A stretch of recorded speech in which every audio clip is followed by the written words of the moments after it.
Mr. President, I would like to express my satisfaction and my gratitude because of your presence at the summit of Central and Eastern European states. It was an important event for the leaders of my region of Europe, our region of Europe. Your words were also very important when you said that in the process of European integration, you can see an opportunity to reinforce the world of Western values. Other words were also very important, the words about keeping up an open character of both NATO and the European Union.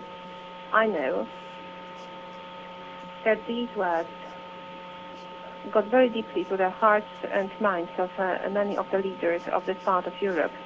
This part of Europe has its successes, it also has its problems, and I'm very glad that there was also a meeting directly between you and President of Ukraine. I would like Ukraine to be a country which consistently, perhaps not very spectacularly, but still consistently striving at deepening its relations with the Western world. I'm very happy that we could exchange our opinions about the engagement in the construction of democracy in the environment of Europe, both to the east, for example, in Belarus, where there was a dramatic collapse of democratic processes, where we are having to deal with the arrests and convictions of the competitors, the opponents to the current president in elections, and there is also the harassment of the correspondent of the Polish press in Belarus.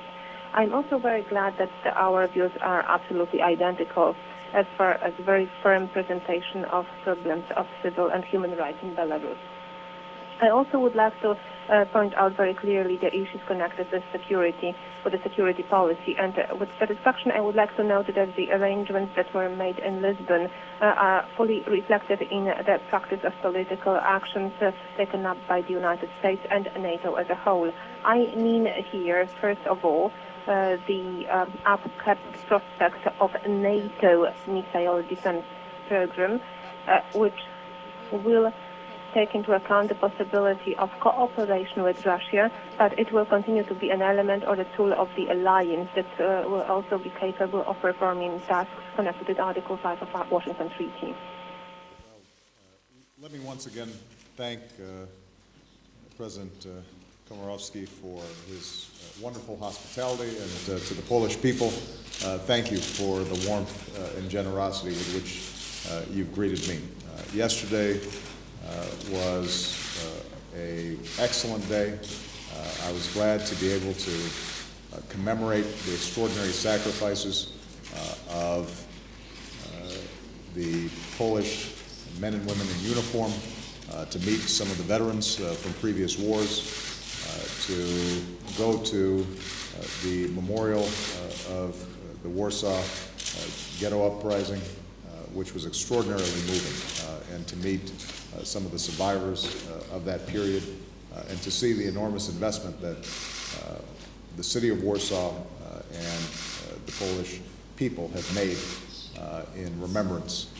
That I think will end up being a site that is important not only for Polish history, but will end up being an attraction for people from around the world who need to know the history of that period and before. The dinner last night I thought was excellent. It was a good, frank conversation with leaders from throughout the region. As the President indicated, what I emphasized was that a strong, integrated Europe is very much in the security and economic interests of the United States, and we want to encourage that process as much as we can.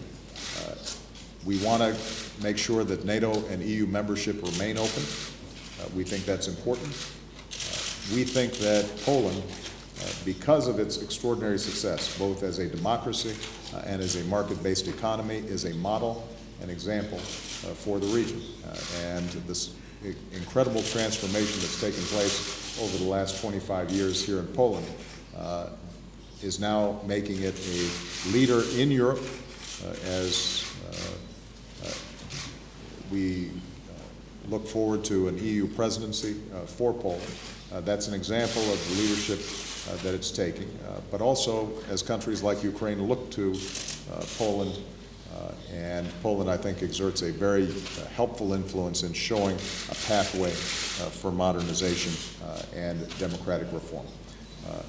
In our meetings today, as President noted, a country like Belarus is backsliding, and it's important that we work together, as we've already committed to doing, to encouraging civil society, encouraging reformist trends within Belarus. The kind of repressive actions that we've seen in Belarus can end up having a negative impact over the region as a whole, and that makes us less safe and makes us less secure. We had an extensive discussion about our respective relationships with Russia. I'm very proud of the reset process that has helped to stabilize relations between the United States and Russia, and President Medvedev, I think, has been an important partner in this process. As I indicated at the Lisbon summit, and I reiterated over the last 2 days, we believe that missile defense is something where we should be cooperating with the Russians because we share external threats, and this would not be a threat to the strategic balance that Russia is concerned with. But as you just heard from the President, we think it's very important that NATO remains in charge of NATO defense capabilities. That's one of the central principles of NATO. We also discussed how we can strengthen Polish and American commercial ties. And President Komorowski presented some interesting ideas that we will be pursuing on that front. We discussed how we can more regularize the visa process between our two countries, and I indicated to him the work that we are doing in the United States to be able to achieve that. And we also discussed NATO operations both in Afghanistan as well as in Libya. And I want to again thank the Polish people and the Polish armed forces for consistently meeting their responsibilities. In sum, I think the relationship between our two countries has never been stronger. I am very proud to come here in order to say thank you to the Polish people for their friendship and to assure them that there are millions of Americans who understand that Poland is one of our closest and strongest allies. We congratulate Poland for its extraordinary successes under your leadership, Mr. President, and we trust that the next 25 years are going to be bringing as much extraordinary progress to this great country as the previous 25 years. And again, thank Poland for the leadership it's taking, not just in the region, but around the world when it comes to promoting democracy, not just through word, but also by example. Thank you so much. Thank you.